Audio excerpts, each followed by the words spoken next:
Good evening, everyone. My name is Les Smith, and with the Michigan Department of Environment, Great Lakes, and Energy, it is my pleasure to welcome you all to this evening's conversation, this next session of the Michigan Environmental Justice Conference. This conversation this evening is dealing with meaningful engagement in the air permit process. Before we hear from our panelists this evening, I have a couple of housekeeping slides to go over with you. First, I'd like to let you know that all of your microphones are muted, but I will show you in a few minutes here, a few seconds here, how you can communicate with us. Also want to let you know that this webinar is being recorded, and we will be sharing the recording link with you in the next day. So look for that in the Whova app or on EGLE's YouTube channel within the next day here. In order to have a conversation with our panel tonight, there's a couple of options for you. You can type your questions in the Q&A box, located in the bottom of the Zoom panel. Feel free to type your questions in at any time during the presentations. If you are on the Whova app, type your questions in the Whova question box. With that, I would like to hand over the virtual microphone over to Jennifer Dixon, who will introduce us to our panel. Thank you, Les. I really appreciate that. For those of you that were on our last session, you already have met me. And for those of you that maybe this is your first session today, or maybe you skipped our last session on plain language, my name is Jennifer Dixon, and I work with Les in the Environmental Support Division at EGLE. So you'll mostly see me at places like permit public hearings, or maybe talking to communities about some of the outreach that we're doing. I also do a lot of internal training for our air quality division staff and things like that. So this is a pretty big deal for us in air quality here to talk about how to participate in our public participation process. The first thing I want to do before I really pass it over to our panelists is just recognize the fact that EGLE understands that this is a process that can be very daunting for community members. And there's a lot of barriers to that, which one of the things we talked about in our last session is plain language, which is pretty much just looking at the documents and the information that we put out for the public to read if they want to, and putting that in a way that regular people can understand. And it's one of those things that we know is also a struggle. It's already a barrier. So that and time to look at these things and a lot of the stuff that our panelists will be talking about today. So with that being said, I want to just briefly go over what our agenda is going to be for the next 45 minutes. So I have three really great people here to talk to all of you. I've got Annette Switzer. She's our EGLE Air Quality Division Permit Section Supervisor. And she's going to start us off just showing everybody some places on the internet, some tools, some tricks on how to even find out information about what kinds of things are going to be out for comment, what kinds of things the public can engage on, and where to find those, how to subscribe to things if you want to get notified, things like that, just kind of to give you a little bit of a background on how you can actually get involved in this process from the get-go. And then she's going to pass it over to Nick Leonard, and he works at the Great Lakes Environmental Law Center. And he does a really great job of interacting with us and providing comments on a lot of our permits. And he's really able to dig in deep into those permit decisions and into those technical documents, look at things and make really productive comments. And he's going to talk a lot about, not a lot because we don't have a lot of time, but he's going to talk about his process. What does he do when he's looking for things? What does he look at? How does he decide what to comment on? Kind of how does that work for him? What does he use timing wise? We're also going to hear from Teresa Landrum, and Teresa Landrum, she defines herself as a community education specialist, but I think she's actually an awesome educational, environmental, and community advocate. She has been a part of our air permit public hearings for as long as I know. And I'm not aging you, Teresa. Please don't look at me like that. I'm not aging you.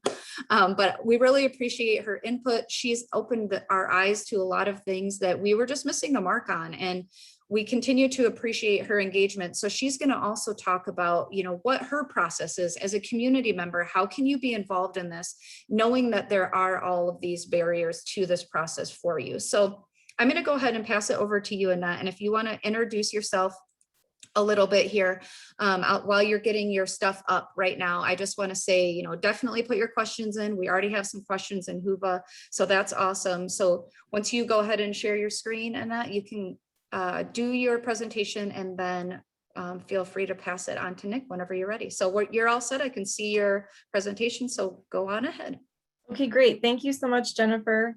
My name is Annette Switzer. Like Jennifer said, I'm the permit section manager. I've been with Air Quality Division since 2008, and I'm very happy to be here tonight. I'm excited to share information with you about how to hopefully navigate our public participation process a little bit easier.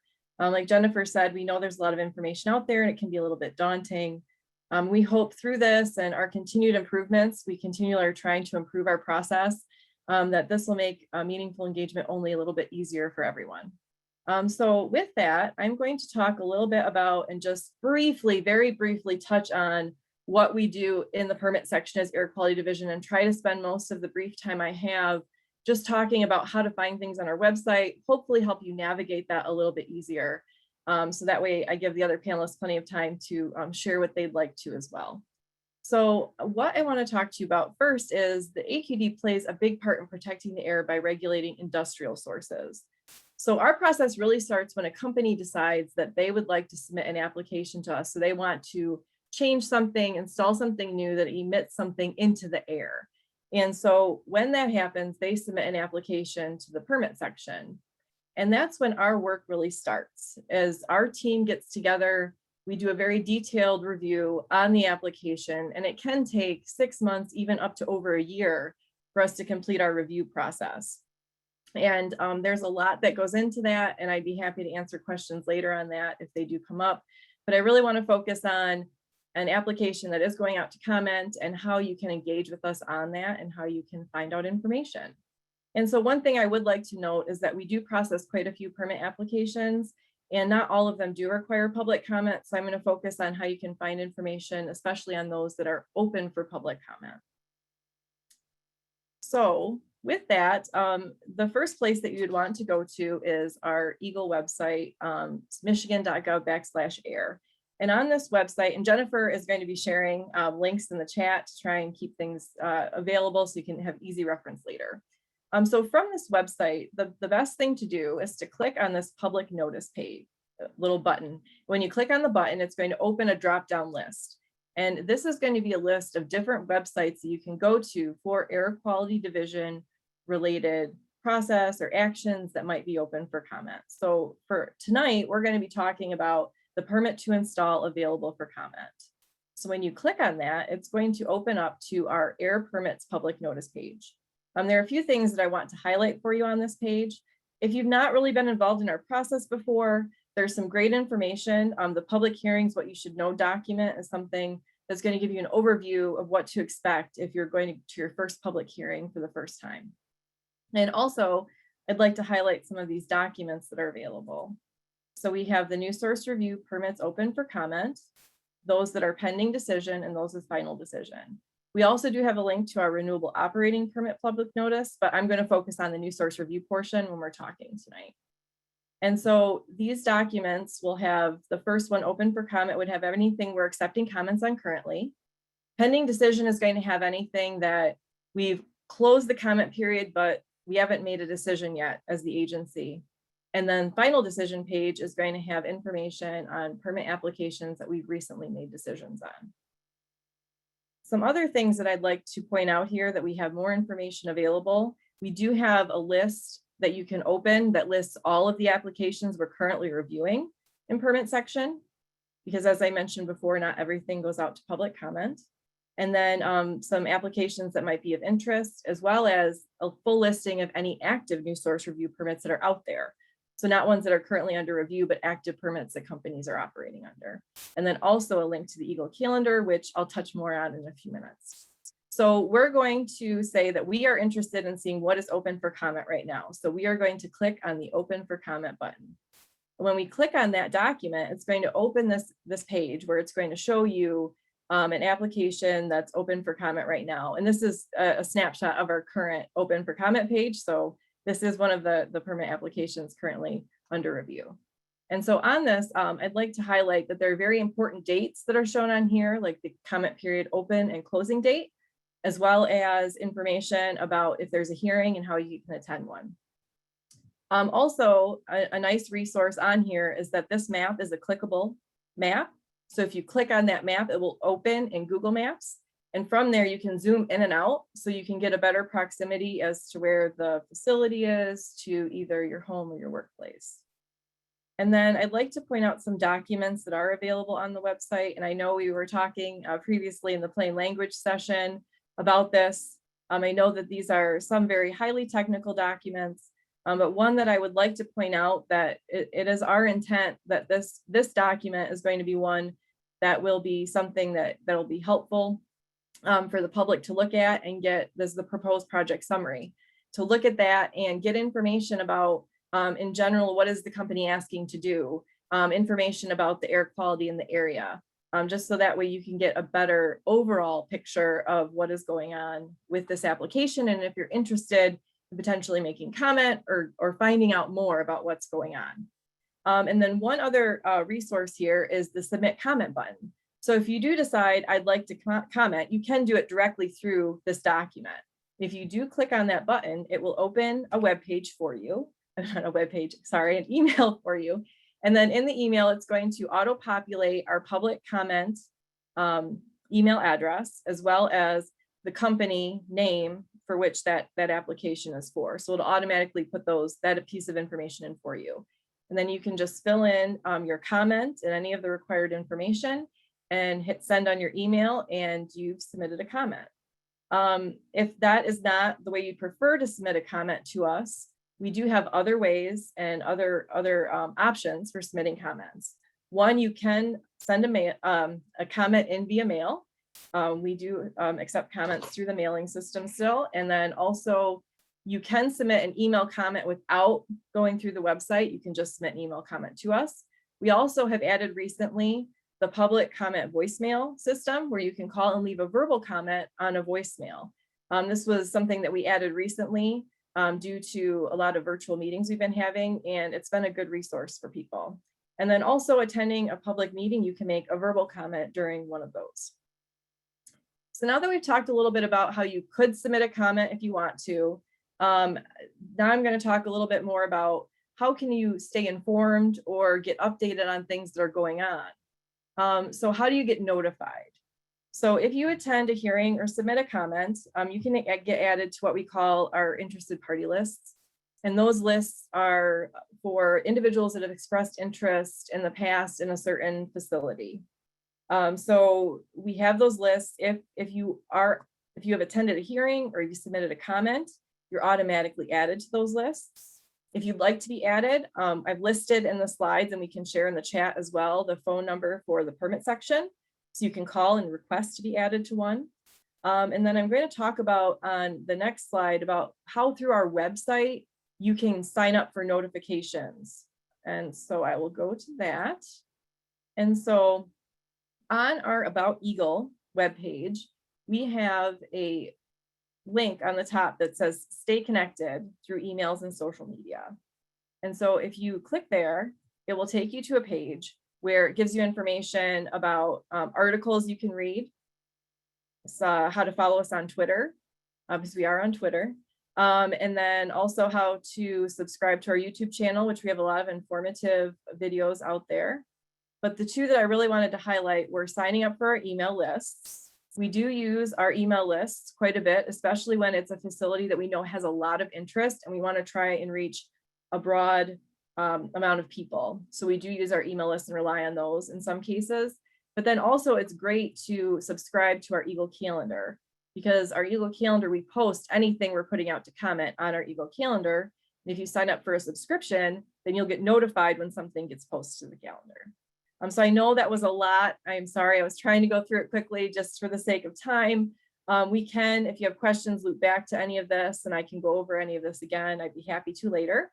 But with that, I'm going to turn it over to Nick and let him talk about how he works with the communities and reviews the applications that we have out for comment. Thank you. Thanks, Annette. And hey, everybody, my name is Nick Leonard. I'm an attorney and the executive director with the Great Lakes Environmental Law Center. We're a Detroit-based nonprofit that really focuses on environmental justice issues throughout the state of Michigan, but particularly here in Southeast Michigan, since it's our home. And I really started to work on air quality permits in 2016 when I became staff attorney at the Great Lakes Environmental Law Center. And talked with a lot of community residents, local organizations, just about what they were concerned about, what they're having problems with, and talk with people like Teresa, who you'll hear with in a minute. And the common sort of feedback that I heard was, we got all these air quality permits coming through in Southwest Detroit, in 48217, in the south end of Dearborn. And we don't know what they mean. And sometimes we'll have permit hearings on back-to-back days. And these are really complex things, and we just don't feel prepared.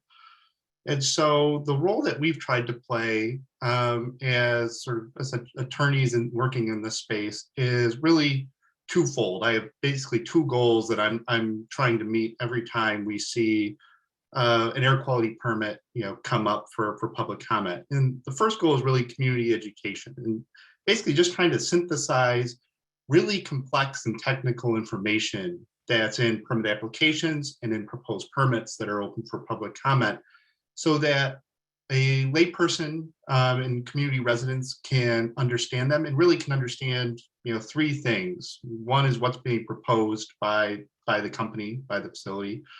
Second is what are the potential risks for them, so looking at it from sort of their perspective. And the third is sort of what the potential legal or extra legal issues with the permit might be. And so when I say extra legal, I mean things that aren't exactly addressed by the law currently, but things that we think are nonetheless valid from a community perspective, valid from a public health perspective. We're also obviously looking at things from sort of a legal advocacy standpoint. And so we're trying to essentially identify legal issues to put into a written comment that we're going to send to the department. And I mean, honestly, we're doing this just to preserve our rights to appeal the department's decision to issue the permit. Because I mean, the tricky thing for us as sort of nonprofit lawyers, public interest lawyers on this side of things is, in order to preserve our right to appeal any of the issues that we think come up in the permitting process, we have to identify it in the comment. And so it's often for us just a race against the clock of trying to spot things that might be an issue in the permit that we think might be worthy of a legal challenge if it comes down to it. And I mean, those things come up. Like right now we have 2 active permit appeal cases for air quality permits issued by the department. And so what I'm going to do today is just try to walk you through sort of that process that we have, that we go through as essentially community lawyers to meet those 2 goals, to try to get the community sort of engaged and knowledgeable about what's going on in their backyard, and identifying the pertinent legal issues that we think are worthy of sort of the department taking an extra look at. So I think the first thing that I'll lead off with is, it's really important to get the information early. And the first issue that we often heard from community residents, we have, the law provides for 30 days of public notice and comment. But what 30 days means is, the public notice comes out, usually community residents will learn about it in a week or 2, and then you functionally have 2 weeks to review what's often, a 100-page permit, and often a 150-page permit application, and make sense of it. And I should mention, when we're doing this work, not only are we paid to do it and do it full time, so it's our job, we're often paying other people to give us their advice as well. So we're paying scientists, we're paying engineers, we're paying health experts, because I'm a lawyer, I don't know anything about any of that stuff, and so I often have to go get other people's opinions on a lot of that, and all of that stuff takes time. And so I think what we've started to do is, I know what was shared with you previously was the permit requests that are open for public comment. The EGLE also has a database of all permit to install applications that it's received. So that's what we're paying close attention to, because we want to see what's coming in the door. And at least from there, we can get started with our analysis. We don't have a permit yet, but we know that one is likely coming down the line. And so it's important for us to get that analysis started early, because oftentimes, even for us, 30 days is not enough time to do all of the things that we need to do to educate the community, to formulate, to identify the legal issues that we think are relevant. The next step for us after we sort of get that info and get that permit application is we take a look at the community and say, okay, what's the community like where this facility is located? You know, who lives there? Are they low income or are they higher income? Are they people of color? Are they white folks? You know, are they limited English speakers? Are they people that speak English? You know, what are the other sources in the area? Is there, you know, a number of other major stationary sources of air pollution in the area, or is this an isolated source? You know, because I think, you know, that's the perspective that the community is going to be coming at it with. And so we want to sort of know those things and just have some understanding of what the community around that facility is going to be like, to help sort of just educate us and formulate sort of our comments. And then we really try to dig into the permit application and just see what changes the facility is proposing. And we start with the permit application rather than, you know, oftentimes the permit itself, just because, you know, it gives us a sense of, you know, what kind of emissions units they're going to be adding, you know, what kind of fuel they're going to be using, if that's relevant, you know, what kind of pollution control technology they're going to have, just all of the things that they essentially considered under sort of the legal framework that we have before sort of that went into the permit. Because I think, you know, the reality is that there's that pending permit application list, and that'll show you what permits were received by the department and when. And then there's months worth of work that on the department's end and the company's end that, you know, we're not always pertinent to. And so we're using the permit application to try to see, you know, how essentially the department and the company arrived at, you know, the essentially the permit conditions that we're seeing once those are released for public comment. And so we're just trying to get a really basic feel for all of those considerations from that permit application. And then, you know, I think the most important part, and people are going to take away one thing from my talk, it's sort of, I think this is the most important, is those permit applications are very long and it's often difficult to understand where to start. We start with looking at what's the potential to emit for each pollutant, because the potential to emit for each pollutant is essentially going to determine how stringent the permitting review is for that facility.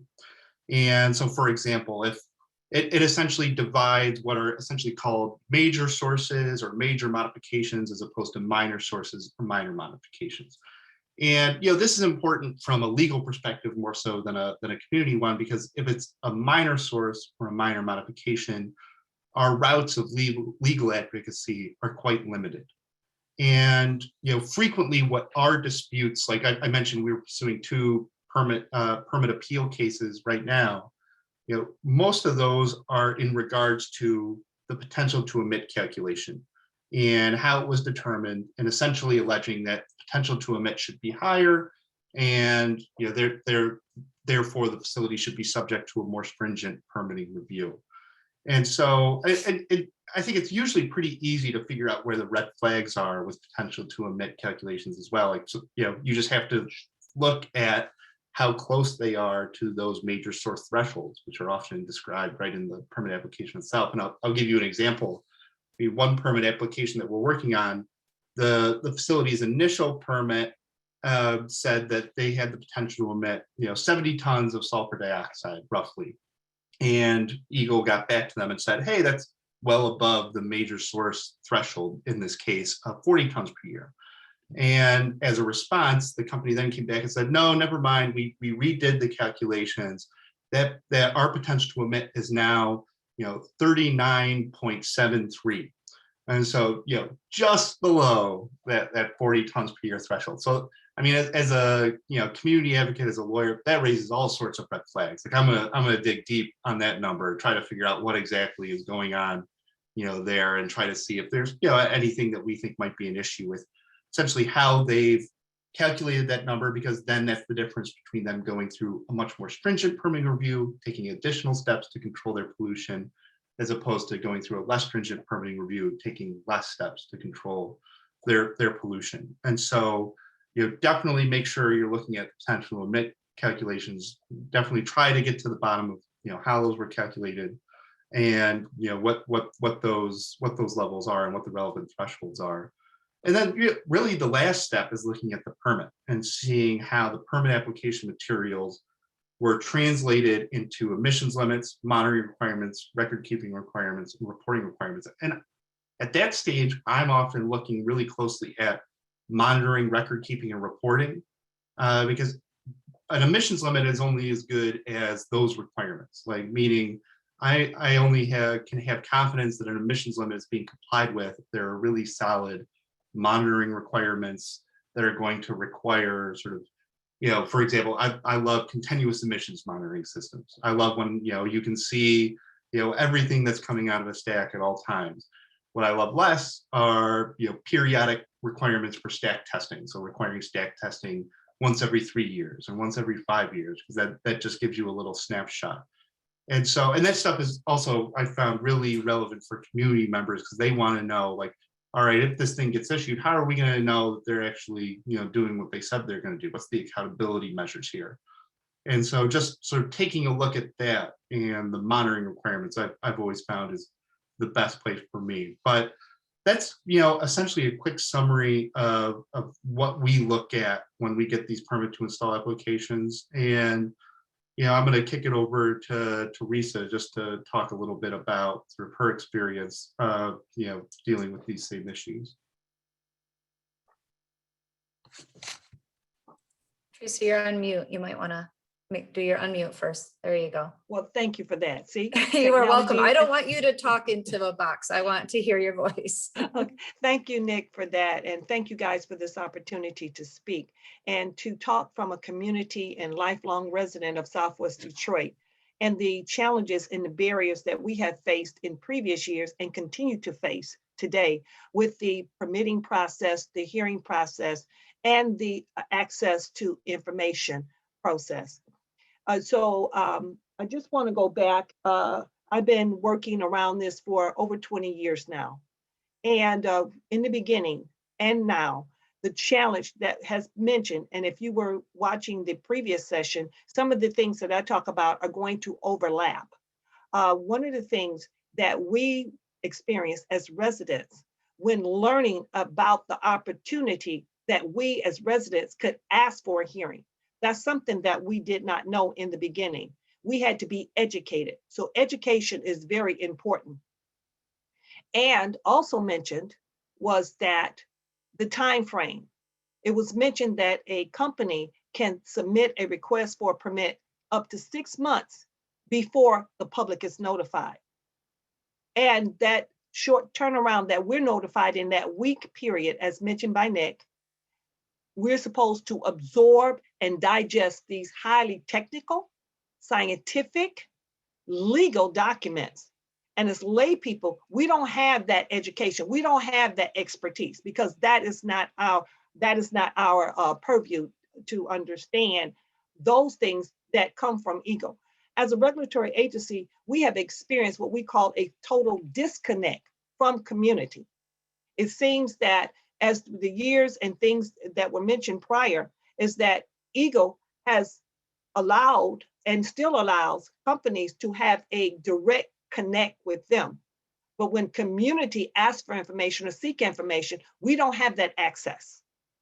And those are challenges and barriers that we're here to talk about today, that we want to be able to eliminate so we can have meaningful engagement of how we as the residents being impacted by the industry's pollution on our health, on our children, and on our unborn children.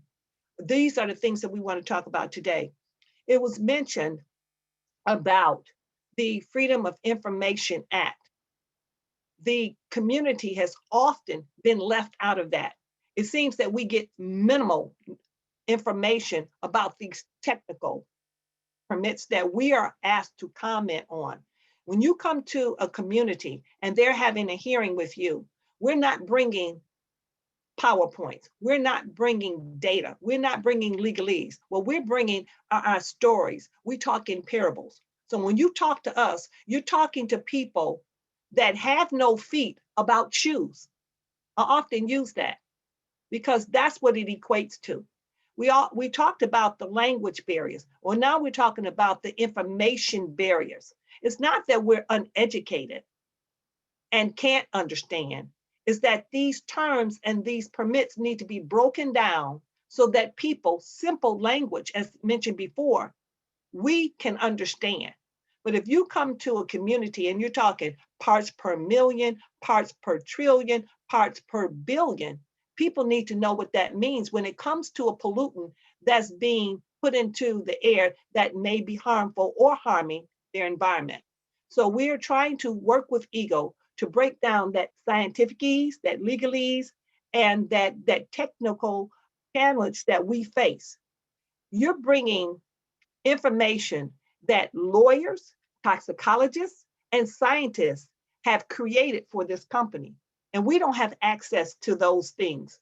We are people that are low income, as mentioned, predominantly African-American or people of color. It was mentioned earlier about the South Dearborn community. There's a language barrier.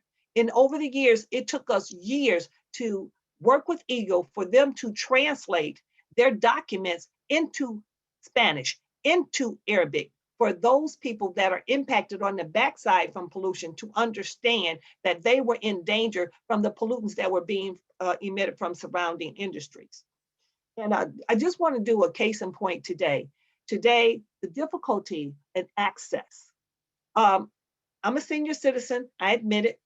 I'm not that technologically equipped, but it took me hoops to be able to join this meeting. We don't have access. You're dealing with an aged community, you're dealing with language barriers communities,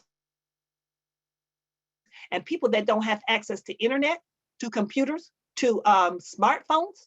And those things have to be addressed in order for us to be able to have access to the information that you will be providing regarding a company's permit to install.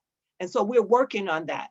We were informed that we had the opportunity to submit an application for freedom of information.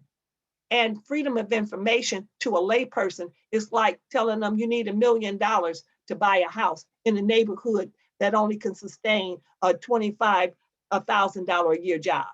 So we're trying to work with EGLE to get them to understand you have to meet people where they are. I'm at home, right? You have to meet me at home in order for me to comprehend the things that you want to be able to tell us about that that's coming from people that have millions and billions of dollars to be able to open up, operate, and emit pollutants into the air. And we've talked about the permits. The permits are filed. You guys mentioned that you go over a permit for 6 months, but then turn around and give us 2 weeks. We have to seek the legal advice and the scientific advice from people like Nick and Dr. Paul Mohai to help us understand and break down these technical documents. So that is a barrier. Not only that, over the years, EGLE, formerly MDEQ, was not kind to us. And we have a distrust. So we're here today to talk about those things and how we can move past that. Because EGLE has worked and continue to work in silos. One department does not know what the other department is doing. So we've been privy to the information that the inner working agencies are now communicating with one another. So that's important. Well, that means that you guys have to communicate with us. We feel that if a company files for a permit, that we should be informed the day that they do it.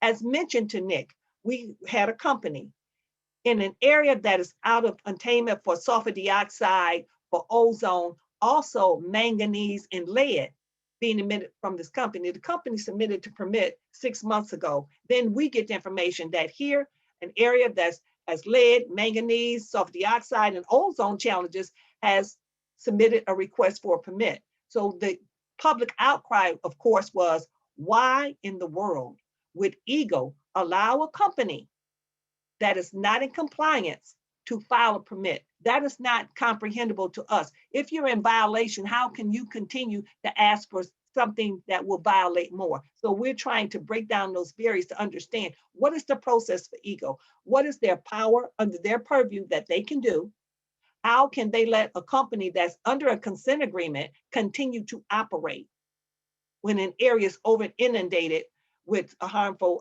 chemicals that they have not been in compliance or in non-attainment for over 10 years. So we're working to understand and comprehend what we can do as a community to get information quicker and get it in a language that we can understand and comprehend in a timely manner to be able to make educated comments.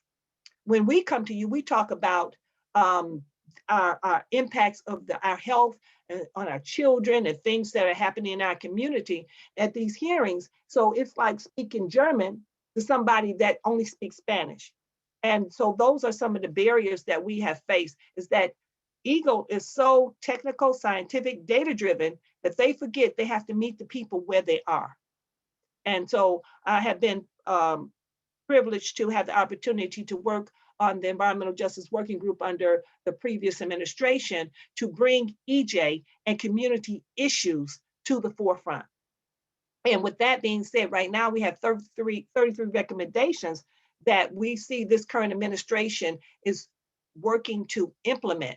Like we learned today that we have a Michigan screening tool, which we have been working on for over 5-6 years now. So this shows us that progress is being accomplished and that our concerns are being addressed. We want them to be addressed more, but we understand this is the first step. And we're here to hold EGLE's feet to the fire because you are the regulatory agency that regulates the pollution, really regulates our health and the health impacts that happen to us.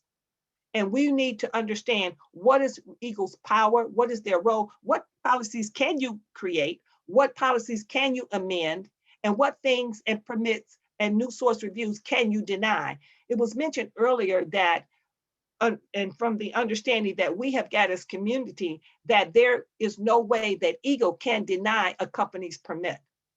So to us, the power is in the company and not in the people in the regulatory agency, in which we want to change that. We want to be able to have our voice heard. We want to be able to impact policy and legislation that's being made to protect us further from the harm that we know that these industries are doing to us. We talked about earlier about, it was mentioned by Annette that if you attend a specific hearing, there's a database list that is you can sign up to. Well, we've talked to EGLE about that. If you attend a meeting for DTE, you're on the DTE list.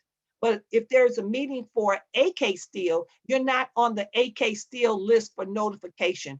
We've asked EGLE over the years to combine those lists into one database because we're impacted by DTE as well as AK Steel, well, Cleveland Cliffs now, and all the other industries. So we don't want them to have a single data list to only inform 10 people that may have attended something for Cleveland Cliffs or 10 people that may have attended something, a permit hearing for DTE.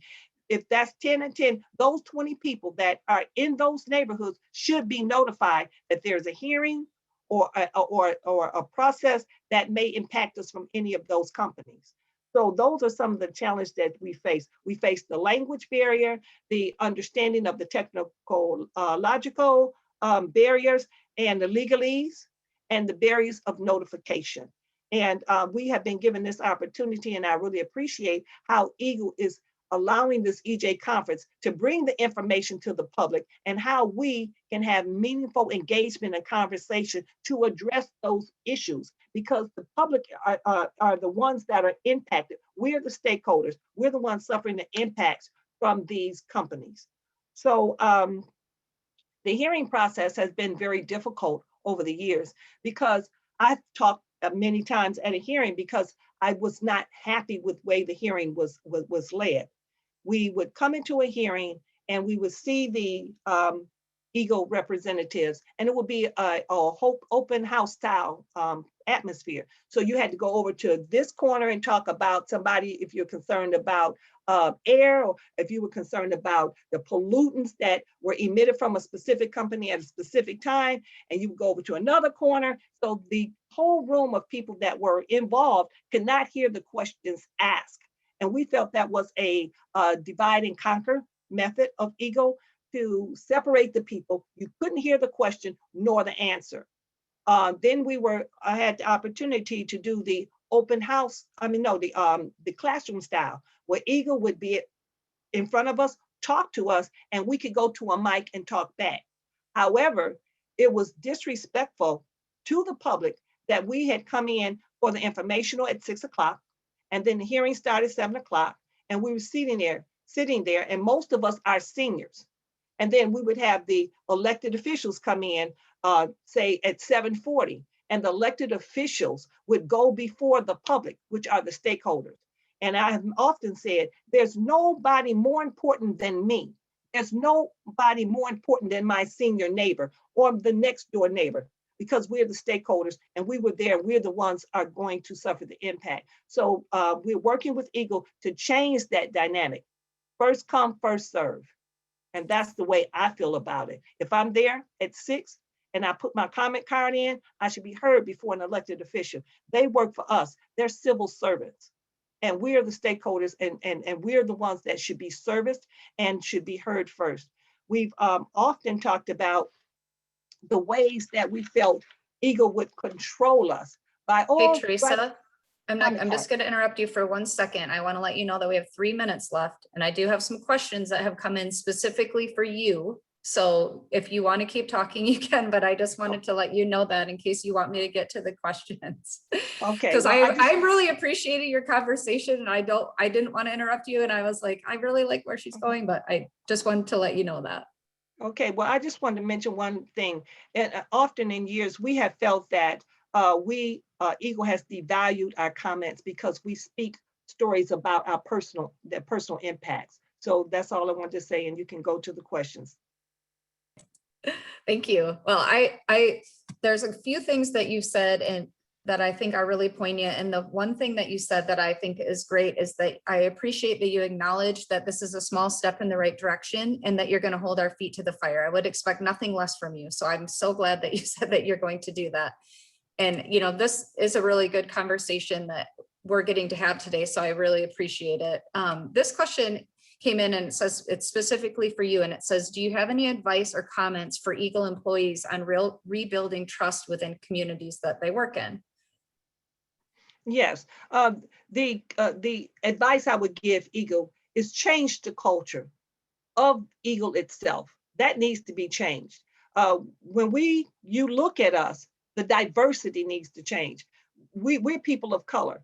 We rarely see people of color coming to talk to us. We rarely see people that actually live the experience that we live. So they can't identify, they can't relate to what we're talking about and where we're coming from when we're talking about the impacts from industry, because we are surrounded by industry. You may go home and you may have an apple cider farm across from you. You have that open land. You don't have the ambient air quality that we suffer. So changing the culture of EGLE, stop living in that white ivory tower and come down and live the experience that we live. Thank you. So this question is also for you. And it says, progress in environmental justice seems to be tied to political dynamics at the legislature. And a common argument is that state agencies can only do so much as the law allows. We a lot of times hear that we really need to make changes in the legislature and the laws in order for some of the things that we've talked about today to change. And then what they would like to know is what your view is on that. I have to agree with the view that the laws need to be changed and that we need to have more state control. We know that the laws are set by the EPA and states use plausible deniability. Well, the EPA, according to the EPA, we need the states to have the power to change legislation when it's wrong and when it's impacting people of a specific race and culture. And I'm talking about all Black and brown people, all indigenous people, people that are impacted by poor air quality, poor water quality. And we think we should advocate that our state should have more control over the state's industry. Can I chime in on that too? I mean, Yeah, sure.